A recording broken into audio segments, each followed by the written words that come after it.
Welcome back after the break. जी sir, एक singer, एक गायक जो होता है उसकी जिंदगी में रियाज कितनी अहमियत रखती है? रियाज तो बहुत अहमियत रखती है और करना भी चाहिए। आप करते हैं? मैं इतना नहीं करता। अच्छा। लेकिन करना जरूरी है। करना जरूरी है। हाँ, तो इसके बारे में तो ये है कि ये अगर आप इसको थोड़ा पीछे करेंगे, ये आपको ज्यादा पीछे कर देगा गाने के हवाले से। सही। तो रियाज जो है वो मस्ट है, चाहे आप आधा घंटा ही दें, लेकिन इसको टाइम जरूर दें। सर, राग और सुरों में क्या फर्क है? एक जो राग है ना, उसके अगर एक राग है वो पांच सुर का राग है, तो जो सुर है, अगर उस राग में कितने सुर इस्तेमाल हुए हैं। अच्छा। तो उनमें यही फर्क है कि राग एक पूरे अगर आप दरबारी को लगाएं तो ये 5 सुर का राग हो गया। सही। तो वो जो उसमें सुर लगे हुए हैं, हाँ। वो डिपेंड करते हैं कि ये दरबारी है। ठीक है। हाँ। आप कितना टाइम रियाज करती हैं? मैं अब शुरू करने लगी हूँ जब से टीचर ने गाइड की है। ऐसे ही है। सही। तो कितना टाइम देती हैं रियाज को? मैं 2 माह हो गए हैं तकरीबन, मैं बिल्कुल भी नहीं कर रही इसमें। अभी इंशाल्लाह स्टार्ट करना है दोबारा से। अच्छा अच्छा अच्छा। हाँ। तो सर, ना करने के नुकसानात कुछ बताएंगे? बहुत सारे नहीं, ज़ाहिर भी अगर आप एक काम करती नहीं है, हाँ। तो कोई भी अगर आप पढ़ते नहीं है, हाँ। तो रिजल्ट तो आपको पता है क्या आएगा। ये आपकी कैसी स्टूडेंट है जो रियाज ही नहीं करती? असल में मेरी स्टूडेंट नहीं है। मैंने तो इनको अच्छा। हाँ, मैंने तो इनको फर्स्ट टाइम सुना था। अच्छा। हाँ, तो फिर मैंने देखा कि आवाज अच्छी है। तो मोस्टली एक होता है कि हमारे मियां मोहम्मद साहब का कलाम जो अमूमन लोग उसको सोलो गाते हैं। हाँ। तो ये मैंने पहली मरतबा कोशिश की कि इसको, एक तो वो सारे भैरवी राग में इसको गाते हैं। हाँ। तो मैंने फर्स्ट टाइम कोशिश की कि इसको ड्यूट का गाया जाए, और मैंने इसको वो पहाड़ी में जो है ना वो कंपोज करके तो ये गाया है। क्या बात है। अभी उसकी तरफ भी चलेंगे। हाँ। लेकिन अभी थोड़ी बातचीत कर लें। सर, फिल्म इंडस्ट्री के लोगों की थोड़ी बात कर लेते हैं। हम बात करना चाहेंगे आपसे, आपका फेवरेट सिंगर पाकिस्तान में मेल। मेरे लिए ये खासा मुश्किल काम है तो सारे ही अच्छे हैं। नहीं सर, कोई एक जो आपको बहुत पसंद हो, कभी फुर्सत के वक्त में उनके कलाम या उनके गाने सुनते हो? मेहदी हसन साहब। मेहदी हसन साहब। और फीमेल में? फीमेल में मैडम नूर जहां, एवरग्रीन प्रिंसेस। सही। आपसे पूछना चाहेंगे फेवरेट सिंगर मेल और फिर फीमेल? मेल में यही है कि ज्यादा मतलब वही पुराने, जिस समय मेहदी हसन साहब हो गए या नुसरत फतेह अली खान साहब हो गए। हाँ। मतलब इनका इस तरह। और फीमेल में आपको पता मैडम नूर जहां, रेशमा जी हैं, आफ्ताब परवीन जी, मतलब जिनको मैं सुनती हूँ। हाँ। तो इन्हें सुनिएगा, यो की तरफ, बादशाह की तरफ ना जाइएगा। नहीं तो आपकी आवाज में वो इफेक्ट सुनने को मिलेगा। ऐसे ही। सर, लॉलीवुड आप देख सकते हैं, लॉलीवुड के मौजूदा क्या हालात हैं, कुछ इतना हमें आगे बढ़ती हुई नहीं नजर आ रही हमारी फिल्म इंडस्ट्री। क्या नसीहत करना चाहेंगे इन्हें? नसीहत तो नहीं की जा सकती। सिर्फ ये कहा जा सकता है कि एक तो काम इधर लाहौर में हो नहीं रहा, यहाँ पे काम करने की जरूरत है। हाँ। और अगर कोई प्रोड्यूसर डायरेक्टर हजरात के पास आता है कि मैं ये एक प्रोजेक्ट शुरू करना चाहता हूँ, तो ये डायरेक्टर हजरात को भी चाहिए कि उसकी जेब पे जरा कम ख्याल करें। हाँ। तो उनके लिए कोई अच्छा काम करें। तो अगर प्रोड्यूसर जिंदा रहेगा तो डायरेक्टर भी जिंदा रहेगा और पूरी टीम जिंदा रहेगी। सही। मसला ये है कि अब एक तो काम हो नहीं रहा, और अगर कुछ लोग इधर करना चाहते भी हैं तो ये यही करते हैं कि ये मेरे पास आ गया है तो ये इसकी जो जेब में जो पैसे हैं वो मेरी में आ जाएं। अक्सर मॉडल से, फिल्म स्टार से, एक्ट्रेसेस से हमें एक बात सुनने को मिलती है कि कराची के लोग लाहौर की टीम को कास्ट नहीं करते, बहुत रेयर होता है, और लाहौर के लोग कराची की टीम को कास्ट नहीं करते। आपको लगता है ऐसा चल रहा है कुछ आपके अकॉर्डिंग? नहीं, इस तरह का चल तो रहा है। हाँ। लाहौर इस हवाले से अच्छा है कि वहाँ से यहाँ पे जो लोग भी आते हैं ये अकोमोडेट करते हैं उनको। लेकिन अनफॉर्चुनेटली वो इस वक्त वो नहीं करते, कराची वाले नहीं करते। हालांकि एक मुल्क है। हाँ, बिल्कुल। और इसमें ये सबायत वगैरह होनी नहीं चाहिए। हाँ। कि ये लाहौर का है, ये कराची का है, ये पेशावर का है। तो सबको इक्वल मौका मिलना चाहिए, जिसका जो टैलेंट हो वो उसको मिलना चाहिए। कोविड की वजह से लाइव कॉन्सर्ट्स का रुझान काफी कम हो गया है, इस पर आपकी जेब पर कितना असर आया इस चीज का? काफी काम, क्योंकि इवेंट मैनेजमेंट का तो काम ही ये है ना, जी, इवेंट्स ऑर्गेनाइज जी, करना, और आप इवेंट जी, ऑर्गेनाइजर हैं, जी, तो इस फील्ड को किस हद तक नुकसान पहुंचा है? बहुत ज्यादा नुकसान पहुंचा, काम तो बिल्कुल ना होने काफी के, कंपनीज भी बंद हो गई होंगी, जी जी जी। जैसे हम बाकी रेस्टोरेंट्स देखते हैं, रेस्टोरेंट बंद हो गए हैं, इवन काफी ऐसे इदारे हैं। ये शादी ब्याह पे जो काम हाँ। होता था वो भी नहीं होता, वो तो खैर पहले का भी बंद है, वो एक उन्होंने 10 बजे तक का टाइम रखा हुआ है। हाँ। तो जो शादी में जो गाना बजाना होता है वो 10 बजे के बाद का काम था। तो ये गवर्नमेंट को जरा इस पे नजरसानी करनी चाहिए, ये कोविड अल्लाह करे खत्म हो, बिल्कुल। तो वो इनको गाने वालों के लिए ये भी करना चाहिए कि थोड़ा टाइम बढ़ाना चाहिए। ऐसा ही है। अरीशा की तरफ चलते हैं। अरीशा, अगर आप अपना फेवरेट कलाम जो आपने बताया अरे लोगो, उसके चंद अशार आप हमें सुना दें। आखिर वो मतलब पा लिया,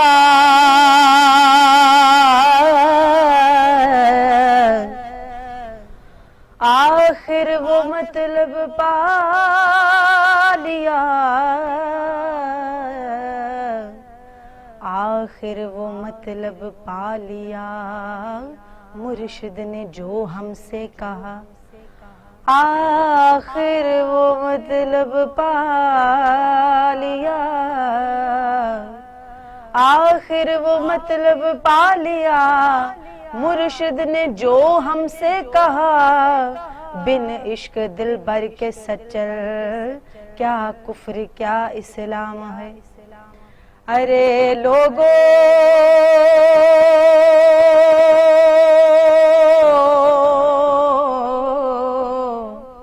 अरे लोगो, अरे लोगो तुम्हारा क्या मैं जानू, मेरा खुदा जाने। जो जर मांगो तो बेजर हूँ, जो जर मांगो तो बेजर हूँ, जो सर मांगो तो हाजिर हूँ। मुख मोड़ूं, मुख मोड़ूं तो काफिर हूँ, मैं जानू मेरा अल्लाह जाने।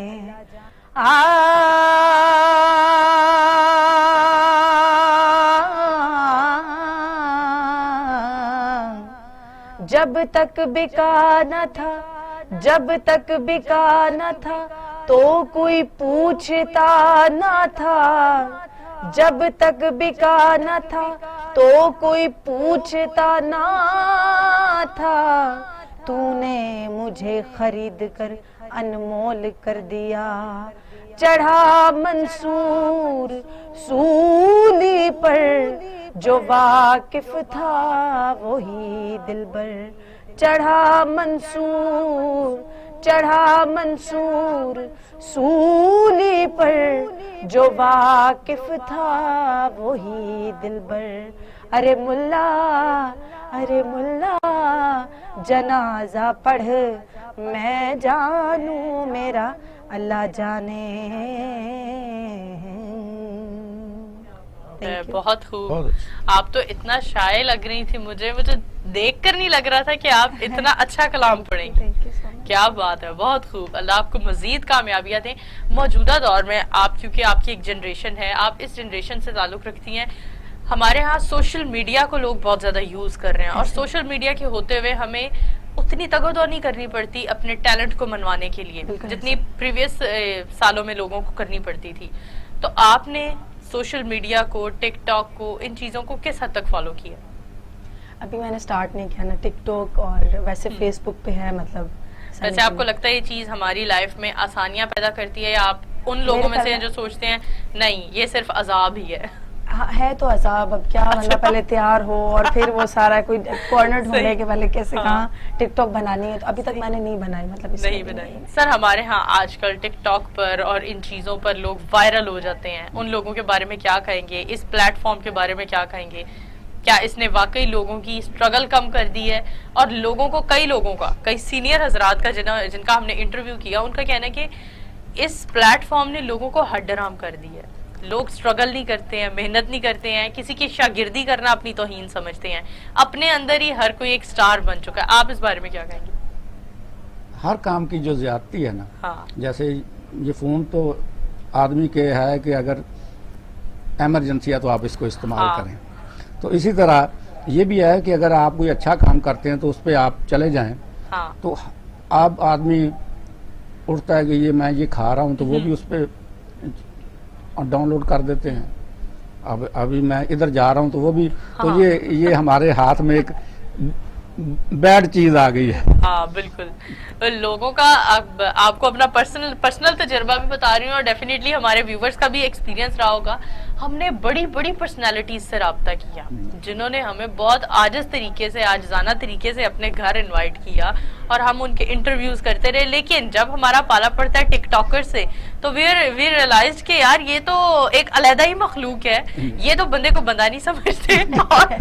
और जो बड़े बड़े स्टार हैं जो इतनी स्ट्रगल करके अपना आप मनवा चुके हैं, अपना पाकिस्तान में नहीं दूसरे ममालिक में भी अपना नाम मनवा चुके हैं, वो लोग इतनी आजिजी से मीडिया को ऑन करते हैं, दूसरे गेस्ट्स को ऑन करते हैं। लेकिन अगर हम बात करें इन लोगों की जो टिकटॉक स्टार्स हैं, यूट्यूबर्स हैं, तो इन लोगों में तो कोई हमने सैयद नूर साहब का इंटरव्यू किया तो उनका ये बयान था कि टिकटॉकर जो है ना ये एक शॉर्टकट है और ये नहीं होना चाहिए। आपको किसी की शागिर्दी करके सिंगर बनना है, आप शागिर्दी करें, आप एटिकेट सीखें उनसे। सिर्फ ये नहीं कि गाना की बजाना क्या होता है, सिर्फ ये नहीं कि सिंगिंग क्या होती है, आपको वो आपकी फील्ड के हवाले से एटिकेट्स भी सिखाते हैं, मैनर्स भी सिखाते हैं। तो ये हम सबके लिए एक बहुत बड़ा मैसेज था उनके हवाले से। आगे मूव करते हैं और आपसे जानना चाहेंगे जो हाल में ही आपने गाना गाया, जो अभी हम आपसे आगे सुनने भी जा रहे हैं, उसकी मेकिंग के बारे में क्या बताएंगे? बस मैंने एक इवेंट पे इनको सुना था। अच्छा। तो आवाज़ मुझे अच्छी लगी तो मैंने इनसे कहा कि आप एक इस तरह का मेरा है। हाँ। वो मियां मोहम्मद बख्श साहब का कलाम था तो अमूमन लोगों ने उसको 12वीं में सोलो करके गाया। हाँ। तो मैंने वो फर्स्ट टाइम इसको ड्यूट करके गाया, इनसे भी गाया, साथ मैंने गाया। तो पहाड़ी में किया है तो आप देखें अगर लोगों को पसंद आए तो मूव करें उसकी तरफ, सुने आप अगर हमें सुनाना चाहें तो। हाँ, जरूर सर, चलते हैं सर के गाने की तरफ। रहमत दा दरिया हर दम वगदा तेरा, जे एक कतरा बख्शे मैनू कम बन जावे मेरा,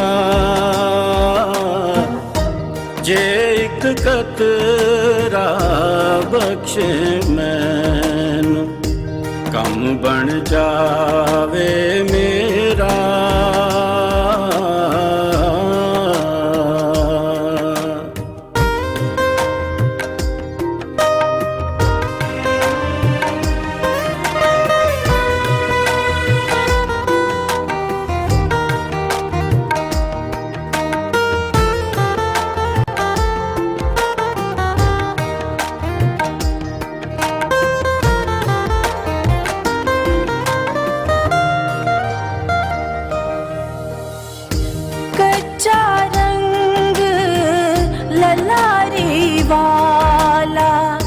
चढ़दा लैंदा रहंदा इश्क तेरे दा रंग मुहम्मद, जे चढ़ जाए नहीं लैंदा इश्क तेरे दा रंग मुहम्मद, जे चढ़ जाए नहीं लैंदा।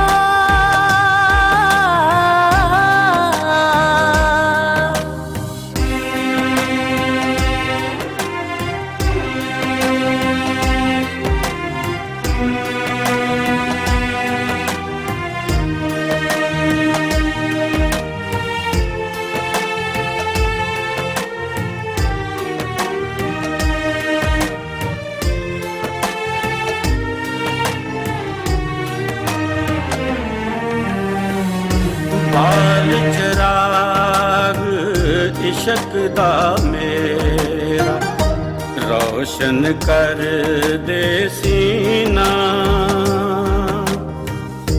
दिल दे दीवे दी रोशनाई जावे विच जमीना,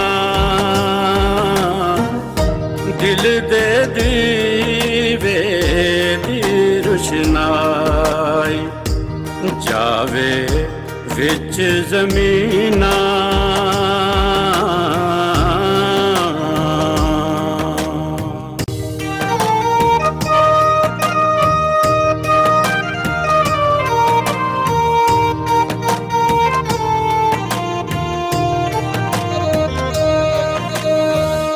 ਰਾਤ ਪਵੇ ਤੇ ਬੇਦਰਦਾਂ ਨੂੰ ਨੀਂਦ ਸੁੱਖਾਂ ਦੀ ਆਵੇ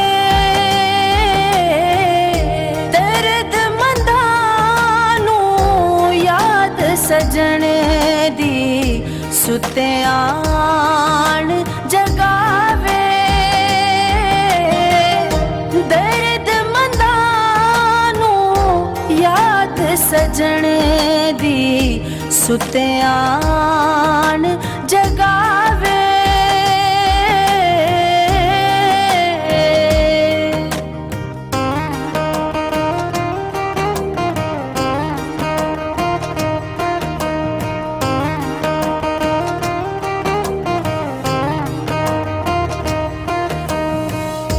ਲੰਮੀ ਰਾਤ ਜੁਦਾਈਆਂ ਵਾਲੀ ਹੁੰਦੀ 100 ਵਰਿਆਂ ਦੀ ਕੌਣ ਲਵੇ ਹੁਣ ਖਬਰ ਮੁਹੰਮਦ ਸਜਣਾ ਦੂਰ ਗਿਆਂ ਦੀ ਕੌਣ ਲਵੇ ਹੁਣ ਖਬਰ ਮੁਹੰਮਦ ਸਜਣਾ ਦੂਰ ਗਿਆਂ ਦੀ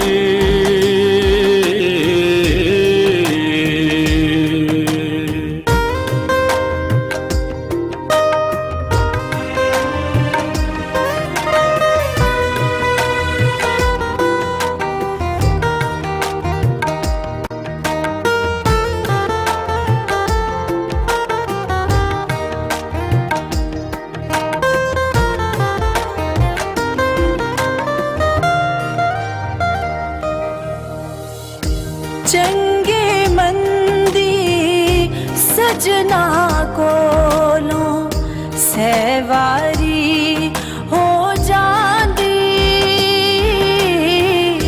ਯਾਰ ਯਾਰਾਂ ਦਾ ਗਿਲਾ ਨਹੀਂ ਕਰਦੇ ਅਸਲ ਪ੍ਰੀਤ ਜਿਨ੍ਹਾਂ ਦੀ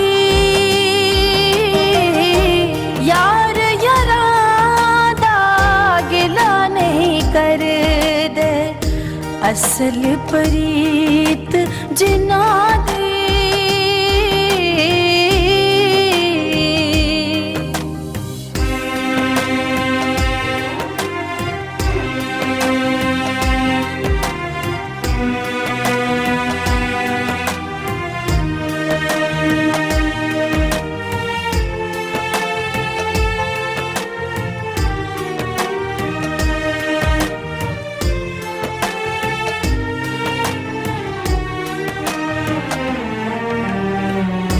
ਕੱਪੜੇ ਮੈਲ ਤੇ ਸਾਬਣ ਥੋੜਾ ਜਿੰਨਾ ਮਲ ਮਲ ਧੋਈਏ ਸੀਨੇ ਅੰਦਰ ਦਾਗ ਸਜਣ ਦੇ ਯਾਦ ਆਵੇ ਤੇ ਰੋਈਏ ਸੀਨੇ ਅੰਦਰ ਦਾਗ ਸਜਣ ਦੇ ਯਾਦ ਆਵੇ ਤੇ ਰੋਈਏ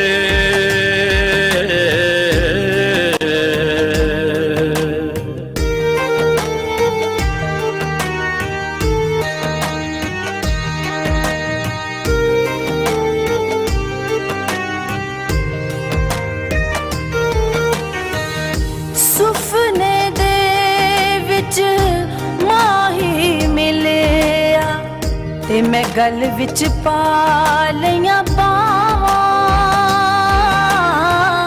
ਡਰਦੇ ਮਾਰੀ ਅੱਖ ਨਾ ਖੋਲਾਂ ਕਿਤੇ ਫਿਰ ਵਿਛੜ ਨਾ ਜਾਵਾਂ ਡਰਦੇ ਮਾਰੀ ਅੱਖ ਨਾ ਖੋਲਾਂ ते फिर विछड़ ना जावा।